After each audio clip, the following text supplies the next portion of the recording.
मोदी का काशी 3.0। नमस्कार, मैं हूं मनोज बनू। आप देख रहे हैं हमारे खास कार्यक्रम आंकड़े वाले फैसला आपका। हम सीधे आपको लिए चलते हैं बनारस, जहां पर देश के प्रधानमंत्री नरेंद्र मोदी इस वक्त बाबा काशी के दरबार में हैं, पूजन अर्चन कर रहे हैं। सीधी तस्वीरों को देखिए आप।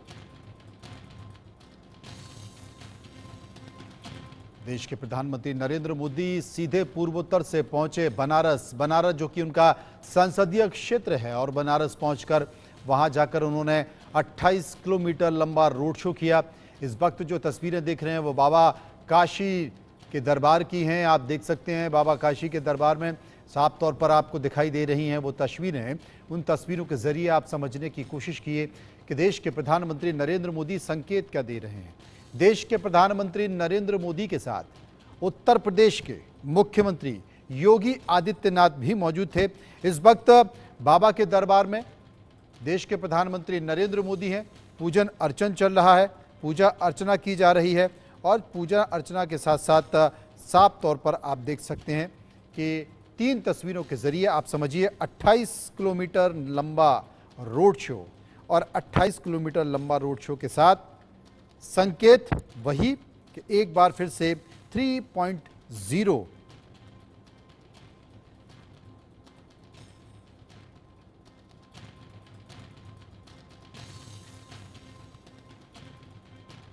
मोदी का काशी 3.0 यानी कि जीत की गारंटी। ये तीसरा लोकसभा चुनाव होगा देश के प्रधानमंत्री नरेंद्र मोदी का।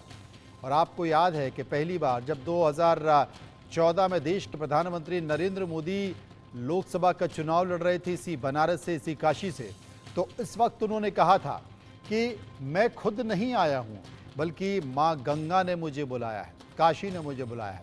और आप देखिए 2014, 2019 और एक बार फिर से 2024 यानी कि 3 लोकसभा चुनाव, तीसरा लोकसभा चुनाव। और साफ तौर पर अगर देखें, बात करें काशी विश्वनाथ की, बाबा विश्वनाथ की, तो वहाँ पर कॉरिडोर के लिए करीब तमाम तरह की घोषणाएं, तमाम तरह के निर्माण कार्य किए गए हैं। टीवी स्क्रीन के जरिए प्रधानमंत्री मोदी ने काशी विश्वनाथ कॉरिडोर का निर्माण कराया। 13 दिसंबर 2021 को काशी विश्वनाथ का करोड़ का, इसके साथ साथ 750 करोड़ रुपए इस पर खर्च हुए, और 200 करोड़ से ज़्यादा, 200 से ज़्यादा यहाँ पर मंदिर हैं, उनका जीर्णोद्धार किया गया। कुल मिलाकर 300 करोड़ रुपए उसमें खर्च हुए। तो कॉरिडोर का निर्माण यहाँ पर हुआ है, और इसी कॉरिडोर के निर्माण के जरिए आप ये कह सकते हैं कि 750 करोड़ का ये कॉरिडोर अब ये भव्य है। पूरे दुनिया से लोग यहाँ पहुँचते हैं। पहले भी काशी यानी कि बनारस में दुनिया भर के लोग पहुँचते हैं, लेकिन अब वहाँ की छटा बदल गई है, वहाँ के एयरपोर्ट की स्थिति बदल गई है, वहाँ के रेलवे स्टेशन की स्थिति बदल गई है। काशी विश्वनाथ का जो परिसर है बेहद खूबसूरत हो गया है। वहाँ पर भी आप जाएंगे तो आपको लगेगा कि हाँ वाकई सबसे खास बात एनडीए सरकार की या देश के प्रधानमंत्री नरेंद्र मोदी की सरकार की, क्योंकि ये दूसरा कार्यकाल खत्म होने को है और तीसरा कार्यकाल शुरू होने जा रहा है। अगर हम दोनों ही कार्यकाल की बात करें, खासकर इन 5 साल में अगर आप गौर से देखें तो धार्मिक स्थलों का उन्नयन किया गया, धार्मिक स्थलों को बढ़ाया गया, धार्मिक स्थलों का सौंदर्यीकरण किया गया, क्योंकि देश भर और विदेशों से करोड़ों लोग यहाँ पर दर्शन के लिए पहुँचते हैं, आस्था के साथ पहुँचते हैं, आस्था के लिए पहुँचते हैं। वहाँ पर तमाम तरह की परेशानियाँ, छोटे छोटे रास्ते, वहाँ पर स्वच्छता का ना होना, वो तमाम सारी चीज़ें हैं। लेकिन मोदी सरकार ने इस आस्था को समझा, धार्मिक भावनाओं को समझा, धर्मस्व को समझा, और उन्हीं सब चीज़ों को समझते हुए तमाम ऐसे कॉरिडोर हैं, तमाम ऐसे धार्मिक स्थल हैं, चाहे वो काशी विश्वनाथ का कॉरिडोर हो, बनारस हो, या फिर बाबा महाकाल की नगरी उज्जैन हो, या फिर आप और तमाम स्थलों को देखिए जिनमें कामाख्या परिसर हो। तमाम ऐसे स्थल हैं, उनका उन्नयन किया जा रहा है, उनका विस्तारीकरण किया जा रहा है, उन्हें खूबसूरत बनाया जा रहा है, उनका सौंदर्यीकरण किया जा रहा है। करीब 54,000 वर्ग मीटर में फैला है काशी विश्वनाथ का कॉरिडोर। अब आप समझिए 5 लाख वर्ग मीटर एरिया है, जो कि कल्चरल सेंटर, तमाम सारे की चीज़ें बनाए गए हैं, म्यूजिकल सेंटर बनाया गया है, भवन है, सुविधा केंद्र उपलब्ध कराए गए हैं, और बहुत सारे कॉरिडोर बनाए गए हैं। तो आप इसकी भव्यता को समझिए। अब आप जब महाकाल जाएंगे तो आप पूरी उज्जैनी नगरी को देखिए, जो कि बदल चुकी है। और धीरे धीरे तमाम ऐसे ज्योतिर्लिंग हैं, तमाम ऐसे ऐसे शिव भक्ति के केंद्र हैं, वहाँ की नगरी है जिनका उन्नयन किया जा रहा है, जिनका जीर्णोद्धार किया जा रहा है। वो तमाम तस्वीरें मैं आपको दिखा रहा हूँ देश के प्रधानमंत्री नरेंद्र मोदी की। देश के प्रधानमंत्री नरेंद्र मोदी आज सीधे पूर्वोत्तर से आया। सबको 7,500 करोड़ की 17,500 करोड़ की घोषणाओं का जिक्र वहां पर किया है। यानी कि पश्चिम बंगाल से अरुणाचल, अरुणाचल से असम और पूर्वोत्तर से होते हुए वो सीधे अपने संसदीय क्षेत्र बनारस पहुंचे। बनारस पहुंचकर वहां पर उन्होंने 28 किलोमीटर रोड शो निकाला और उस 28 किलोमीटर रोड शो निकालने के बाद एक संकेत इस बात का दिया कि आखिर क्या स्थिति और परिस्थिति है कि देश की जनता देश के प्रधानमंत्री नरेंद्र मोदी पर भरोसा कर रही है, वर्तमान की बीजेपी पर भरोसा कर रही है और शायद ये पहले प्रधानमंत्री होंगे देश के जो लगातार टुकड़ों में नहीं, लगातार तीसरी बार प्रधानमंत्री बनने जा रहे हैं। कोई एंटी इनकम्बेंसी उस तरह की नहीं है, कोई विरोध उस तरह का नहीं है, चाहे पार्टी में देखा जाए या फिर देश में देखा जाए। हाँ, राजनीतिक दलों की प्रतिक्रिया जरूर आती है। स्वाभाविक तौर पर जो विपक्षी पार्टी हैं उनके जो राजनीतिक दल हैं, उनके जो राजनेता हैं, वो इस तरह की बयानबाजी जरूर करेंगे, लेकिन साफ तौर पर अगर देखा जाए तो ऐसा कोई जनता में बहुत विरोध नहीं है। हाल ही के दिनों में आपने देखा 3 राज्यों के विधानसभा चुनाव और तीनों ही राज्यों में विजय पताका भारतीय जनता पार्टी ने लहराई। मोदी की गारंटी वहां पर काम आई। तो इस बार के लोकसभा चुनाव में 2024 के लोकसभा चुनाव में देश के प्रधानमंत्री अगर लेकर चल रहे हैं तो वो मोदी की गारंटी को लेकर चल रहे हैं। यानी कि आप सिर्फ मोदी को वोट कीजिए, मोदी की गारंटी को देखिए, बाकी किसी चेहरे को मत देखिए। बाकी भारतीय जनता पार्टी के तमाम दूसरे राज्यों में सरकारें हैं, क्योंकि कभी कभी इस तरह की तस्वीरें और इस तरह की बातें, घटनाएं आ जाती हैं जहां बीजेपी को भी आलोचना का शिकार होना पड़ता है। लेकिन देश के प्रधानमंत्री ने कहा कि अगर मैं आपको गारंटी दे रहा हूं तो आप मेरी गारंटी को समझिए, उसको आप गंभीरता से लीजिए, क्योंकि अगर मैंने गारंटी दी है तो जिम्मेदार भी मैं ही रहूंगा। इसलिए आप देखें तीनों ही राज्य में, मध्य प्रदेश, छत्तीसगढ़ और राजस्थान में, तीनों ही राज्य में देश के प्रधानमंत्री नरेंद्र मोदी ने नया नेतृत्व दिया है और केंद्र की बहुत बारीक नज़र वहाँ की ब्यूरोक्रेसी पर है, वहाँ की घटनाओं पर है, वहाँ के लोगों पर है। और ठीक वैसी ही स्थिति उत्तर प्रदेश में भी है। आप ये तस्वीर देखिए, डबल इंजन की सरकार देखिए, देश के प्रधानमंत्री नरेंद्र मोदी और ठीक उनके पीछे धर्म का संदेश लेकर चलने वाले उत्तर प्रदेश के मुख्यमंत्री योगी आदित्यनाथ भी मौजूद हैं।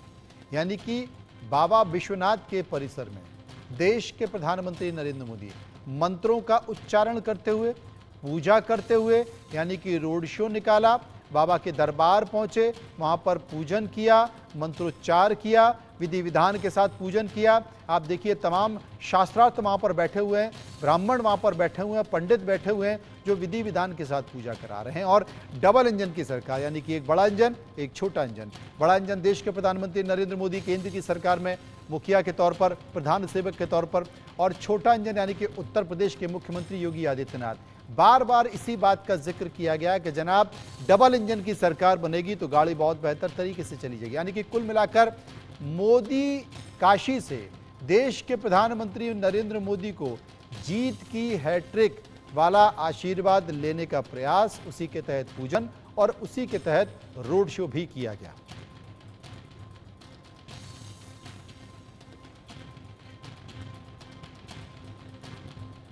तो आपने जो तस्वीरें देखी, आपने जो पूजन देखा, आपने वो रोड शो देखा, इसी को लेकर हमने एक सर्वे कराया। हम जनता के बीच गए और जनता के बीच जाकर लोगों की हमने प्रतिक्रिया जानने की कोशिश की।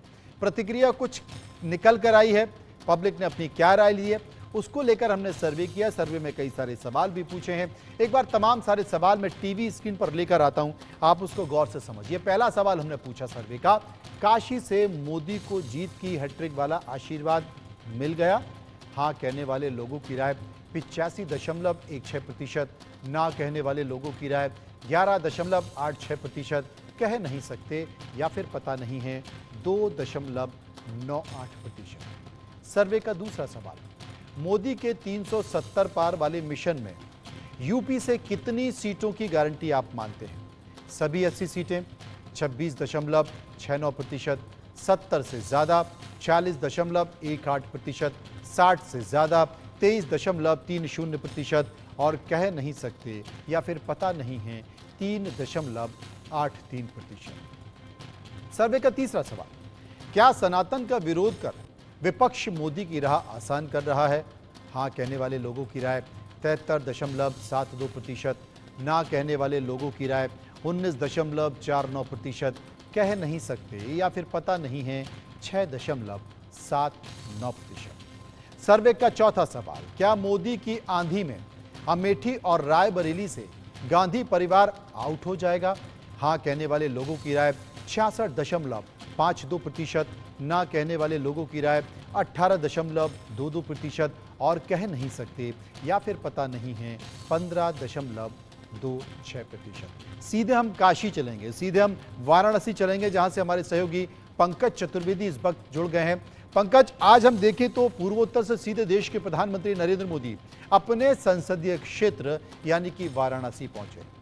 मां गंगा ने मुझे बुलाया, पहली बार यह नारा निकल कर आया और वाकई ऐसा लग रहा है कि मां गंगा ने देश के प्रधानमंत्री नरेंद्र मोदी को बुलाया, क्योंकि तभी तो डबल इंजन की सरकार, लगातार सरकार बनी हुई है। पहले 2014 की सरकार, उसके बाद 2019 की सरकार, और ज्यादा प्यार जनता का, और अब 2024 निकल कर आ गया यानी 3.0। और अभी भी ऐसी कोई विरोध की लहर, ऐसा कोई जनमानस में विरोध नहीं है। हाँ, राजनीतिक पार्टियों में विरोध जरूर है, राजनीतिक पार्टियों के नेताओं के बयानों में विरोध जरूर है, लेकिन जनमानस में नहीं है। और उसका कारण क्या माने? क्या कारण माने कि बाबा विश्वनाथ का आशीर्वाद 14 में भी मिला, 2019 में भी मिला और लगता है कि 2013 में भी, 23 में भी मिल ही जाएगा। बिल्कुल आपने सही कहा, जिस तरीके से 2014 में मिला, 2019 में मिला, अब 2024 में भी बिल्कुल निश्चित रूप से प्रधानमंत्री नरेंद्र मोदी का आशीर्वाद मिलेगा और पुनः वो बनारस के सांसद रहेंगे, काशी के सांसद रहेंगे। यही नहीं, डबल इंजन नहीं, अब आप ट्रिपल इंजन भी कह सकते हैं। जिस तरीके से नगर निकाय के चुनाव में भी भारतीय जनता पार्टी ने परचम लड़ाया उत्तर प्रदेश में, तो अगर हम निश्चित रूप से कह सकते हैं कि ट्रिपल इंजन की सरकार, हम लोकसभा, हम केंद्र की बात करें, प्रदेश की बात करें या हम नगर निकाय की बात करें, तो तीनों जगह इसमें भारतीय जनता पार्टी की सरकार है। और इस बार भी बनारस में कहीं कोई चुनौती नरेंद्र मोदी के सामने नहीं है, बल्कि बनारस वासी और भारतीय जनता पार्टी के तमाम जो कार्यकर्ताओं का दावा है कि इस बार प्रधानमंत्री नरेंद्र मोदी हिंदुस्तान में, देश में सबसे ज्यादा मतों से जीतने वाले सांसद होंगे। तो इसके लिए पूरी भारतीय जनता पार्टी के कार्यकर्ताओं ने कमर कस ली है और हर घरों में जो है दस्तक दी जा रही है, मतदाताओं से जो है आग्रह किया जा रहा है। और निश्चित रूप से बनारस की जनता बिल्कुल गौरवान्वित महसूस करती है कि हम सांसद नहीं, हम देश का प्रधानमंत्री चुन रहे हैं, काशी देश का प्रधानमंत्री चुन रही है। और उसका साफ जो बनारस जिस तरीके से विकास हुआ है वो साफ देखा जा सकता है। 2014 के पहले के बनारस या 2014 के बाद के बनारस में जमीन आसमान का अंतर है और उसका पूरा श्रेय बनारस के सांसद, देश के प्रधानमंत्री नरेंद्र मोदी को जाता है। शायद इसीलिए तमाम जो विरोधी जो दल के नेता हैं वो भी कहीं ना कहीं प्रधानमंत्री से प्रभावित होकर भारतीय जनता पार्टी की सदस्यता भी ले रहे हैं। अभी हम पिछले दिनों की बात करें तो काशी के पूर्व सांसद, कांग्रेस के पूर्व सांसद राजेश मिश्रा ने भी भारतीय जनता पार्टी की सदस्यता ली है, भारतीय जनता पार्टी को ज्वाइन किया है। और उन्होंने कहा कि मोदी, प्रधानमंत्री नरेंद्र मोदी की कार्यप्रणाली से उनकी जो है उस प्रभावित होकर हमने भारतीय जनता पार्टी की सदस्यता ली है। तो निश्चित रूप से कहीं मोदी, नरेंद्र मोदी के सामने कोई बनारस में चुनौती नहीं है। और क्योंकि काशी क्षेत्र में 14 सीटें आती हैं, गोरख सेठ की बात कर ले तो 4 सीटें वहां की, कुल 18 सीटें, तो पूरे पूर्वांचल की बात कर ले तो 29 सीटें आती हैं। निश्चित रूप से जिस तरीके से काशी से नरेंद्र मोदी चुनाव लड़ते हैं उसका इम्पैक्ट कहीं ना कहीं जो पूर्वांचल की 29 सीटों पर भी पड़ता है। उसके अलावा हम पड़ोसी राज्यों की बात करें तो उस पर भी कहीं ना कहीं उसका असर पड़ता है, उसका साफ जो फायदा भारतीय जनता पार्टी या एनडीए के जो कुनबे को मिलता है। जी, बहुत बहुत शुक्रिया करेंगे पंकज, आपका बहुत विस्तार से आपने बताया और बताया कि किस तरीके से काशी बदली है, काशी का स्वरूप बदला है, बनारस की फिजा बदली है और यही कारण है कि देश ही नहीं बल्कि विदेशों से लोगों का तांता भी यहां पर लग रहा है। बहुत बहुत शुक्रिया। रुकेंगे यहां पर कुछ पलों के लिए, वापस आएंगे तो बात करेंगे कुछ और खबरों की। आप चलते रहिए इंडिया न्यूज के साथ।